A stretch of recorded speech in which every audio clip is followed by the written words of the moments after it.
Hello, Darthvegan here, back with more Mountain Blade Warband mods.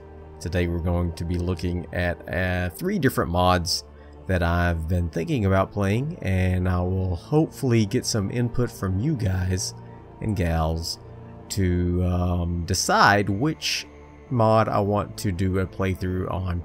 And of course I may end up doing all of them, but for now we're just going to stick with one because I've been playing Clash of Kings. I'm still going to be doing my Clash of Kings playthrough. I just want to do a second one, maybe a few episodes a week. So, to get started, we're going to talk about the different mods that we're going to be looking at. And the first one is the let's see, what is it called here? The Warsword Conquest modification. Now this is a full modification of the game, and I'm just going to read the description that they have here, and then that will give you kind of a little bit of an update. And while I'm reading this, I will give you a little preview of the mod as well. Okay, there's 13 factions: the Empire, the Lizardmen, the Tomb Kings, the Badlands Goblins, Pirates, Orcs, Dwarves, Bretonia, Chaos, Dark Elves, High Elves, Araby, and Skaven. Every faction has tons of new armors, items, mounts which you can buy from merchants. Each faction has its own troop types and lords which are close to their Warhammer armies. Big monsters to hire or fight, including trolls, rat ogres, kroxigors, and ushabti. The ability to become a player character of every faction race in the game. All new character creation system. Bring a Warhammer background to your character. Item race restrictions. Player can only wear items that relate to their race. And the player has the chance to obtain magical weapons and armor for themselves. There's a new map. You start on the map straight away. You don't have a starting fight or a mission. You can visit, destroy, or take over a total of 33 towns, 58 castles, and 138 villages. All new bandits, including beastmen, night goblins, and undead. Large bandit armies of renegade mercenaries and night goblins on the map, and more than twice the number of bandit parties. Factionalized merchants now sell race-related items. Factionalized mercenaries: each faction will have a pool of different mercenaries to hire. All new mercenaries, including the Ogre Leadbelcher, Alcanti Fellowship, Braganza's Besieger, Tichi Huichi Raiders, Mingle's Manflayer, Night Goblins, Witch Elves, and more. 28 new companions to hire. You can sell prisoners to the Tavern Keeper. Revamped the tournaments with special tournament characters and teams. Faction patrols around their lands.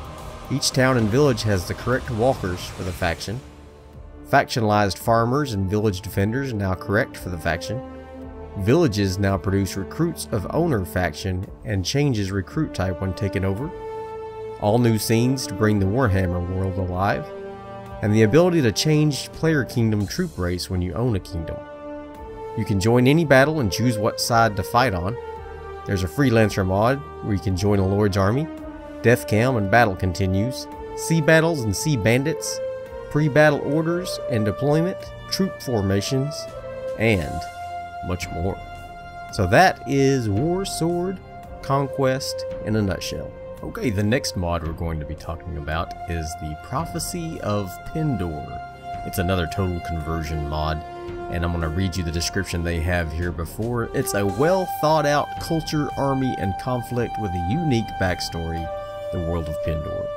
It has new battle AI system, enhanced goals, a detailed economy, deep immersion, knighthood orders, minor factions, more events and quests, dynamic conversation system, all new and unique items, expanded victory conditions, special items, specialty enemy heroes, and it's designed to be a challenge to play. It's only recommended for experienced players.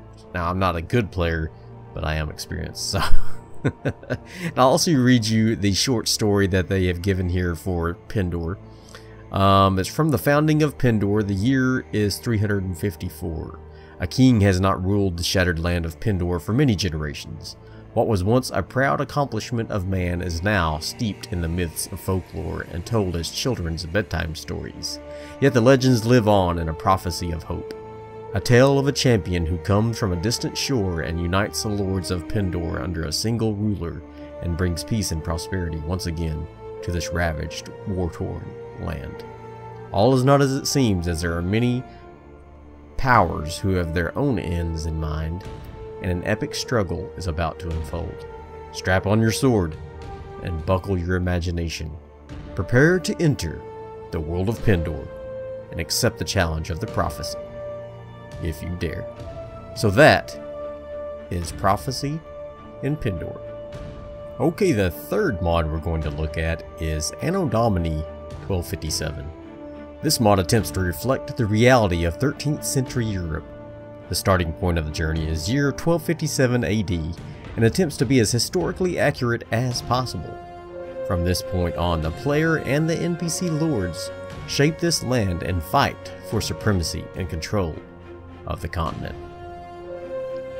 All of Europe featuring 41 factions. 41 Wow. Hundreds of new historical region-based troops, more than 1,000 new items, armors, weapons, all historically accurate for the 13th century, buildable castles, a manor system with the ability to build custom settlements and built buildings appear in the scene,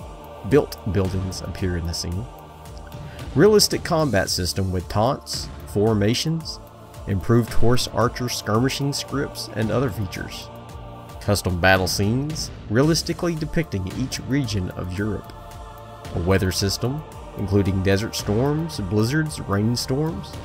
Play as one of your soldiers after your death with our made auxiliary player feature, and can be turned off in the mod options.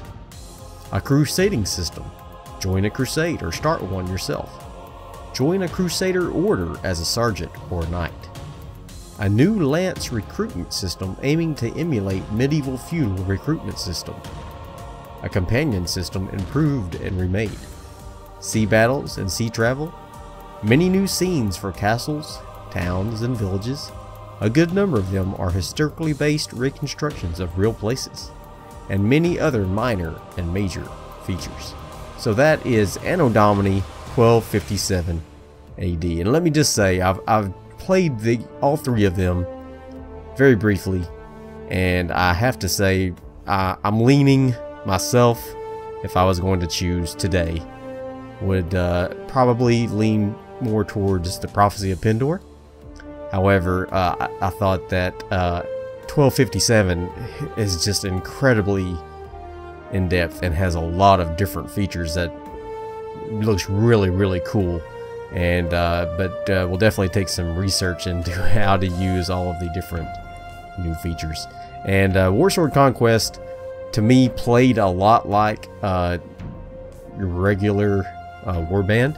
However, it had all kinds of new creatures and textures, and some of it looks, you know, a little bit comic to me, but it was still really cool. So I'm gonna post a link to a poll here below in the description, and you can go there, vote for the mod that you would like to see me do a let's play for, and I will tally up the votes, and we can do this together and embark on a new journey for my next Mountain Blade Warband playthrough.